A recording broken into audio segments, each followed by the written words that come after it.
What does your writing center look like? If it's anything like mine used to be, there are papers and pencils everywhere and your students just don't know what to do. They don't know where to find things. In this video, we're talking about organizing your writing center so it won't be such a hot mess. It's the worst when your writing center is just spilling out into the rest of your classroom. So we really need to keep this place organized so your students can write comfortably. Not only that, it's going to help your sanity at the end of center time when you need to clean everything up. My name is Rachel Hull. Today we're talking about giving every tool, every writing activity a place at your writing center. That way we're going to keep everything organized. This is the third video in this writing center series, so make sure that you check out the playlist in the description. Let's start with writing utensils. Now these pencil caddies are by far my favorite. I've tried lots of different kinds. These are perfect. They have lots of different compartments for all of the different things that you're going to want to add throughout the year. Plus, they're very durable. These will last you for about 10 years. I got my class set from Amazon and they're still holding up very well.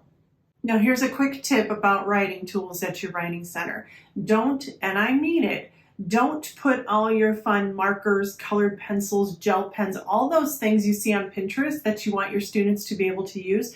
Don't put them in there the first day until you've shown your students how to use them. Later on in the Writing Center series, we're going to talk about showing your students how to use each component of your writing center, but for now, stick with pencils and crayons. You're just trust me.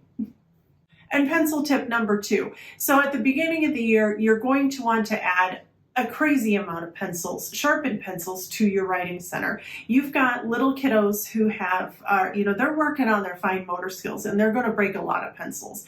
And we're going to teach them what to do when they break a pencil, but in the meantime, let's just give them a lot of pencils. That way, if one breaks, they've got plenty there. And then we can talk about what to do when a pencil breaks.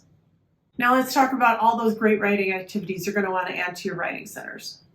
And we're going to split that into 2 things. We're going to split them into the current ones you want your students to work on this week, and then also the ones that maybe you worked ahead and you want to keep that stuff organized too. Now, if it's the beginning of the year, you're not going to want to add a lot of activities. You're only going to want 2, maybe 3 activities for your students to do. They're just not ready to do a lot, and they're not ready to have all the choices yet until you've shown them how to do that. And so you're looking at writing center trays that look like this. So if I have 2 activities, obviously I can put 1 in each tray, and I can set this on there, and my students can just take what they need. However, as you add more choices to your writing center, you're going to need more room and you're going to run out of trays. So instead, a rolling cart like this would work really well. It is a splurge to purchase this. However, I had the Office Max, Office Depot, the plastic version of this, and the drawers would always stick. One time a student sat on it and it kind of collapsed and I had to kind of bend it back into place, and the drawers just didn't really hold up. The one I just showed you here has been holding up for a very long time, and it's a lot more durable. So to price compare, I went to see how much each one cost. And of course, I bought my plastic one years and years and years ago. I didn't spend as much as it is now. Right now, the plastic one is only $5 less than the rolling cart that's going to hold up. So, for $5, I get something that's going to be durable.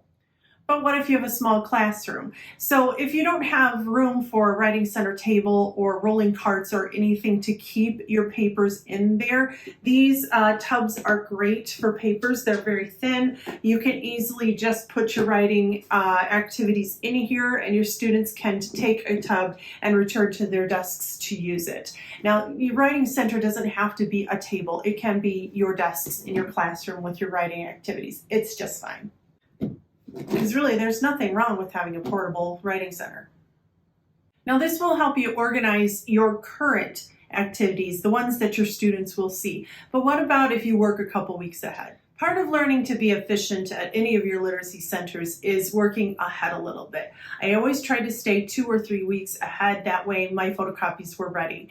It is the worst when you walk in and you are getting ready for Monday centers and you don't have all your copies made. And I don't know how many times I did it. It happens. But we're just going to work ahead a little bit so it doesn't happen. And that's going to be easier for you too.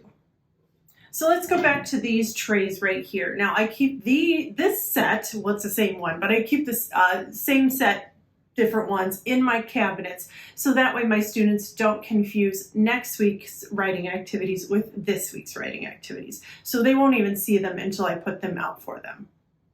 So let's say I'm going to work 2 weeks ahead. So I'll copy everything I need for next week, and I'm going to put paper clips on them, and then I'm going to take a sticky note and I'll write the date on it and I'll put it right there. So that way all I have to do next week is just grab these, take the paper clips and the sticky note off and put them in my writing center.